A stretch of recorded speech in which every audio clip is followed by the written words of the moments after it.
and welcome to She Thinks, a podcast where you're allowed to think for yourself. I'm your host, Beverly Hallberg, and on today's episode, we dive into this month's policy focus, the impact of COVID-19 on our education system. With so much uncertainty around schools reopening, we'll discuss the effectiveness of online learning, how public schools successfully adapted, also what can we expect as we approach the typical back-to-school season, and finally, has this presented an opportunity to view educational choice and parental involvement as a posture that's likely to remain. But before we dive in, IWF does know that many Americans are facing unprecedented challenges due to COVID-19, and that it's more important than ever to show what America is made of. IWF is highlighting American ideals of ingenuity, generosity, and kindness. From everyday Americans donating blood to companies providing free food and housing, it's a beautiful reminder that we're in this together. Visit IWF.org or check us out on Facebook and Twitter and follow our campaign using hashtag #InThisTogether. That is hashtag #InThisTogether to learn more. And now to our guest, the author of this month's policy focus. Inez Stepman joins us. She is a senior policy analyst at Independent Women's Forum. Her research focuses on educational freedom, school choice, and the cultural impact of empowering parents with control over their children's education. Her thoughts on education policy have been published in numerous outlets, such as the Washington Examiner, The Hill, and others. And she frequently testifies as an expert in state legislatures across the country. She is also a senior contributor to the Federalist, where she writes on subjects ranging from feminism to fashion, and is the Thursday editor of Bright, a women's daily newsletter. I do read that newsletter every day and always enjoy your fashion tips, Inez. So thank you for that, and also for joining us on She Thinks today. Well, it's great to be here and great to hear that you're a Bright subscriber. I am. I enjoy it. I think it's always gives good focus to issues specifically that women care about. And education, the area that you focus your research on, is an area that people care about. And I would assume that researching this area, it's been the most interesting time in your life studying it, because I would say other than healthcare, this has been that institution that's been disrupted the most due to COVID-19. What has it been like to delve into educational policy during such an uncertain time?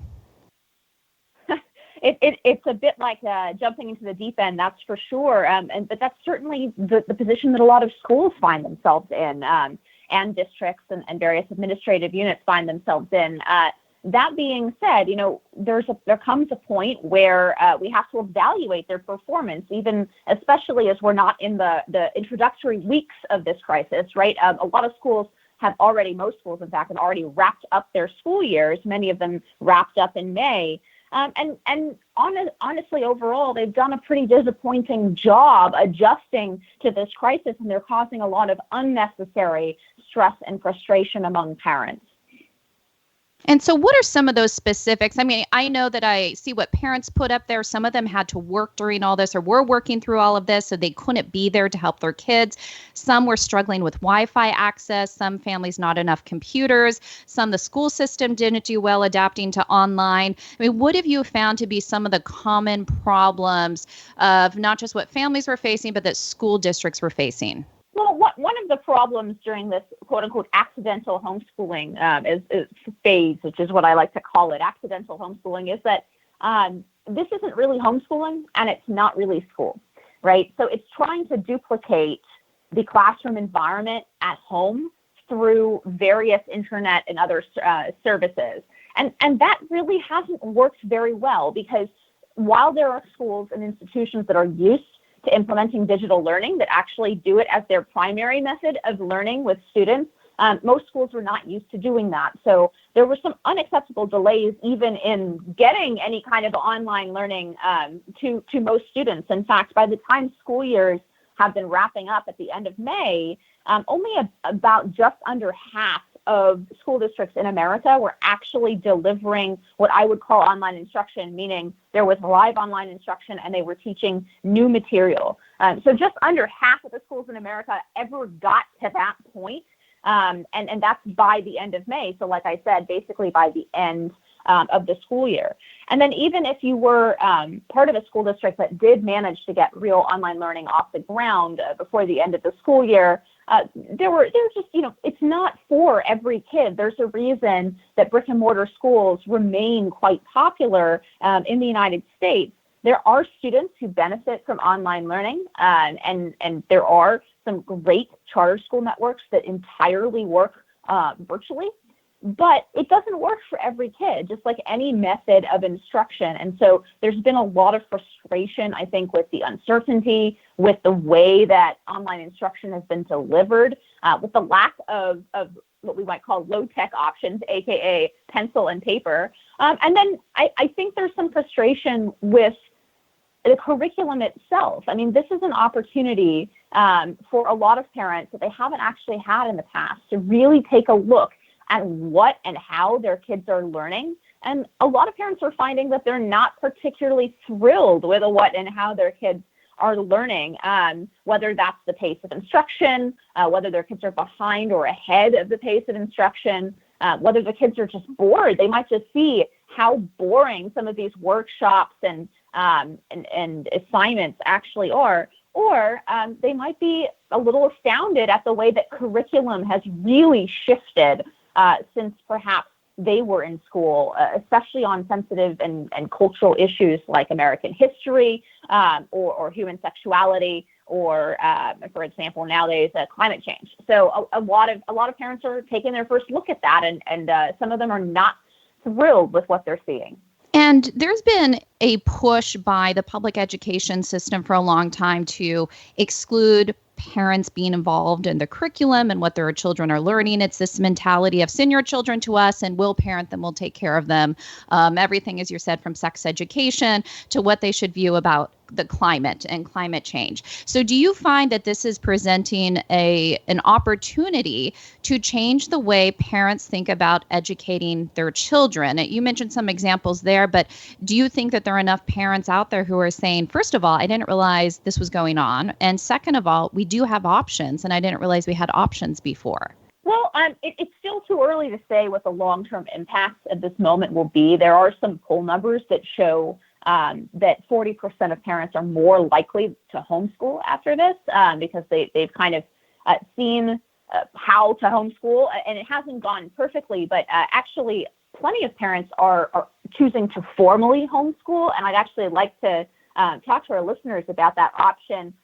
Even if you don't see yourself homeschooling long term, and after things get back to normal and schools fully reopen, the fact is that a lot of schools are not going to normally reopen this fall. There will be various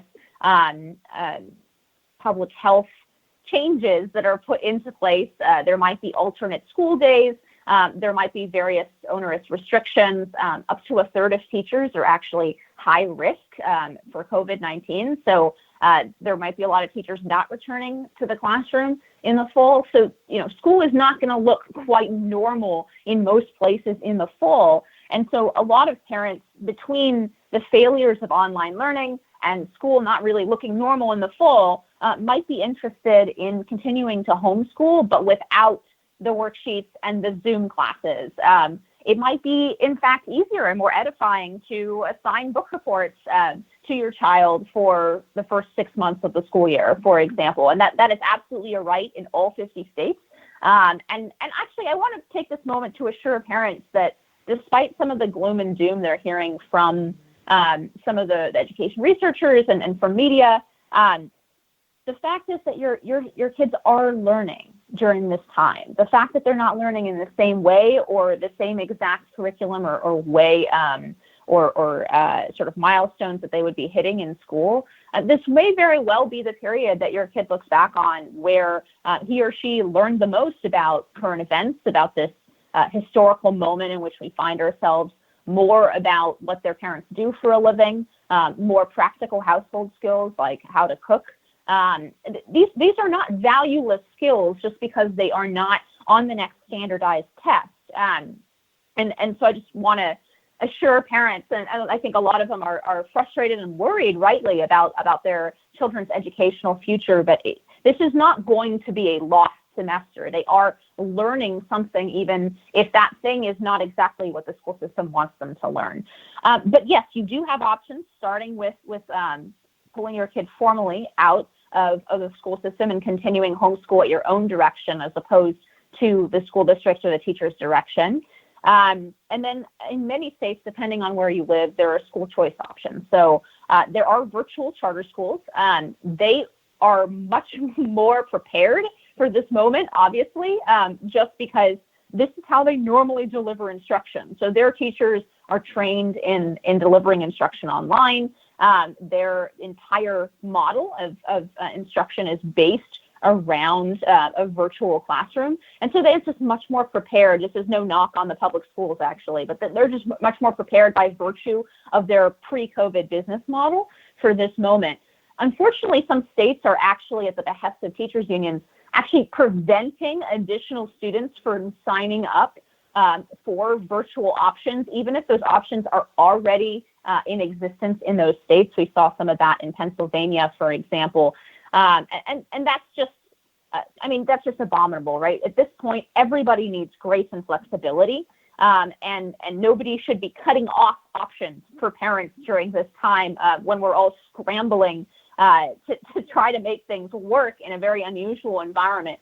But in terms of the longer list of options, one program that has, I think, really stood out among the states in this time is education savings accounts, which are programs that are currently in operation in 6 states, and most particularly in Arizona and Florida, where the biggest programs are. And parents there actually receive, even prior to this crisis, they receive a portion of the state funds, essentially on a debit card, and they're able to use it for any educational service.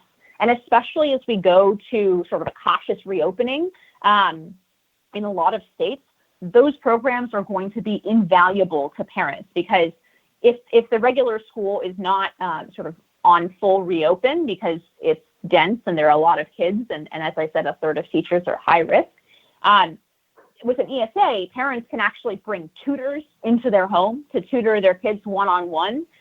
They can pay for instructional materials. They can pay for all kinds of sort of additional learning therapy if their child has special needs. So those are really the most flexible way to conduct education, and we're finding that flexibility is especially valued during this time, and for good reason. And I want to let our listeners know that if they're interested in the policy focus, of course, they can find it on IWF.org. It is called The Impact of COVID-19 on Our Education System. Inez did author that, so she has a lot more valuable information on that. And I want to pick up on something you said, Inez. You talked about these education savings accounts. You're talking about states, if I'm understanding correctly, who already had this in place. We know that we're going to be reaching budget issues, as we already are in every area of American life, but that's going to impact the education system as well. Do you find that states are trying to help parents out who've needed to take on the education of their children? Are states trying to implement education savings account, even if they're thought of as being temporary during this time? Well, it's going to be a battle, and it's too early to say. They really ought to, because it's a win-win for everybody. Almost all school choice programs and almost all the studies that have been done on this issue show that school choice programs actually provide better results in terms of both academic and, importantly, life outcomes. Like, so for example, the voucher program in Milwaukee actually dropped felony convictions in their students as young adults, as compared to the public school system, actually dropped felony convictions among their graduates by 93%, right? So there are later life outcomes that are more important than test results, but still the vast majority of studies show an increase in math and reading test results in school choice programs. But importantly, for this upcoming budget crunch, every school choice program actually educates children at a fraction of the cost, the overall per pupil cost in the state, right? So many of them are a third or half the cost. And that's largely because we have this underlying malassumption, I think, in our politics, and that's that education is underfunded in this country. In reality, the United States is actually somewhere in the second, third, or fourth place in terms of the PISA countries. That's Europe, us, and certain South Asian countries. We are near the top in terms of per pupil spending. We spend more than virtually any other country educating our young people. And that number itself is much higher than most people think it is. So the average per pupil expenditure in the United States is getting close to $17,000 a year. That's more than the tuition of the average private school. So it is not the case that the education system is underfunded.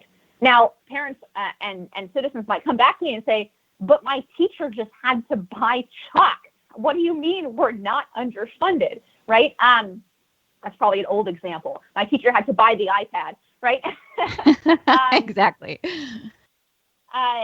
But it's true that there are shortages at the classroom level, but that's because money is not well allocated within the public education system.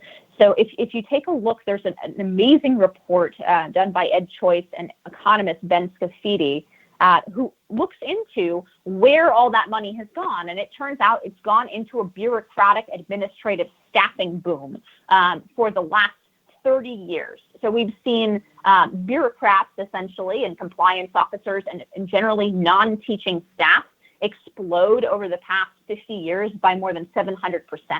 And at the same time, the number of teachers has doubled. And that's because we are generally driving down class sizes. So parents do like the fact that we've increased the number of teachers, but we've only increased the number of teachers twofold. We've increased the number of bureaucrats sevenfold, to the point where they're breaking even in most bureaucrats. There are the same, in most districts, there are the same number of teachers and bureaucrats, and that's enormously expensive. And then, of course, there is the pensions, both of teachers, but also of those many more bureaucratic staff. So that's a large part of what is soaking up those funds. In fact, in some places like Illinois, only 11 cents of every new education dollar that's added to the budget actually ends up going to anything that is actually used in the classroom, including teacher salaries.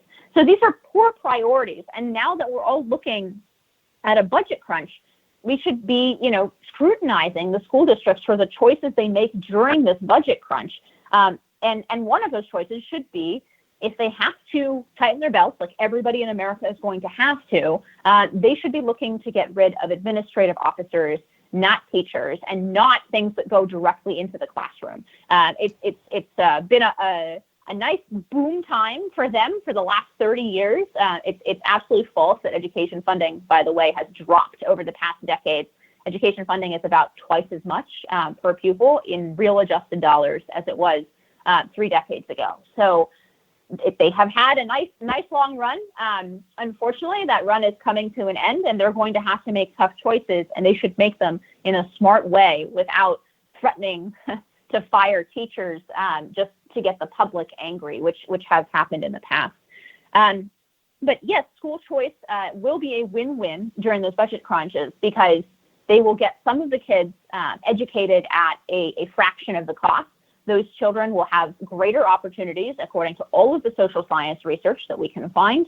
And so really, you would think that in sort of an apolitical world, states would be rushing to pass school choice programs. But unfortunately, we haven't seen that yet. And that's largely because of political considerations. Schools and teachers unions are worried that they will lose students permanently going forward, and not just to homeschooling, which I think is why you see the attacks launched, ludicrous attacks without any basis in social science or in research, launched against homeschooling at this time. So the schools are worried that each student, remember, it costs them an average of $17,000 every time one student decides to stay home and one family decides to keep their student as a homeschooler. And the same thing happens when they lose students to school choice programs. And so it would be a win for the state legislature in terms of budgeting. It would be a win for parents in terms of options and flexibility. But there are political considerations from the school districts and from the teachers unions. And one final question for you, and this is because you were talking about bloated budgets. I want to just turn very quickly to higher education. There's a lot of transition that's going on when it comes to colleges and universities, who we know the cost to attend has gone up dramatically, far past inflation for students to attend college and university. So are you seeing, and these are the reports that we're hearing, that a lot of people are choosing to forego college this year, especially since the on-campus experience may not be there? I am hoping that one silver lining of this crisis will be an earthquake in the way that we fund university and the percentage of people who go through the university system. The university system essentially made a promise a long time ago to the taxpayer, right? It said essentially fund the loans to attend our institutions. And if you do that, we will do two things. We will graduate students who are more likely to go on and become leaders in their communities, start small businesses, invent new things, create companies. We will up the GDP. So that's one promise. The second promise is we're going to create wiser citizens. The more people we put through university who get a bachelor's degree, they will be wiser, they'll be smarter, they'll be better informed, and they'll be better citizens. Well, the latter of those two goals is laughable. If you look at any of the civics numbers today, it's not just that college students are not learning about our American governance system, it's that they're actively being taught to hate it. And that burden falls on K-12 as well. And I don't want to leave them out of this analysis. But the fact is that the universities exist on the lifeblood of taxpayer-backed student loans. And I've long advocated that we need to eliminate that taxpayer backing and return some semblance of limits to this market, because that's one of the major reasons we see costs skyrocketing well above inflation, is because those loans are not being made on the basis like that a bank would make them, right? A private bank would look at the return, the possible return. The federal government doesn't do that, right? The federal government just writes a blank check and says, here, go anywhere, take any program, we don't care, right? So, because they don't care about the return on investment. And that's produced an enormous number of valueless degrees and a huge number of people who are struggling with enormous debt, way out of sync with the economic bump they got from getting a degree. In fact, pre-COVID, we expected that 45% of those loans would be in default by 2023. That number has probably only gone up during this time, which brings me to how COVID is going to impact the university system. If even 10% of students decide to take a gap year this year, they decide not to enroll in the university system, we will see universities close unless they are bailed out by the taxpayer.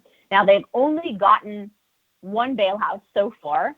They got $13.5 billion in the CARES Act, and that's that whole brouhaha, if anyone remembers, that Harvard took $9 million, even though they have billions in their endowment fund. Now, Harvard's not going to go under anytime soon. As I mentioned, they have that giant endowment, and they have a very, very good reputation in terms of for employers, right? So that they're graduates. They don't have a good reputation, I don't think, anymore in terms of civics or contributing to the general welfare of the country, but they do have a high reputation with employers, and they're not likely to go under anytime soon.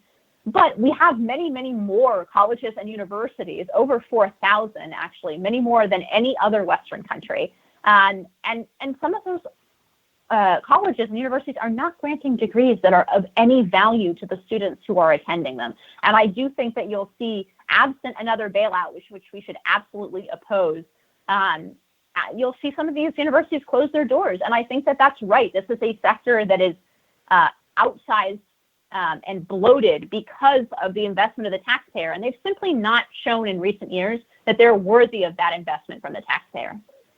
And like you said, even though there are educational hurdles right now, there could be a lot of silver linings in all of this, and including in higher education, making sure that, first of all, college costs what it ought to, and that it's not being inflated due to government involvement. And I think it's helping young people rethink the type of degrees that they want, focusing on careers more than degrees and what can help them in their career. So could be a lot of silver linings. I want to let people know once again, if they want more information on the policy focus, go to IWF.org. It is called The Impact of COVID-19 on Our Education System.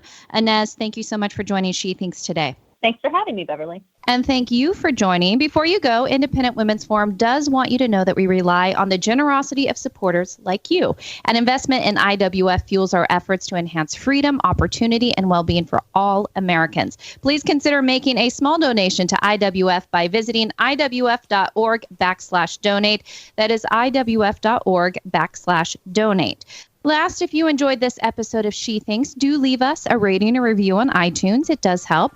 And we'd love it if you shared this episode so you can let your friends know where they can find more She Thinks episodes. From all of us here at Independent Women's Forum, thanks for listening.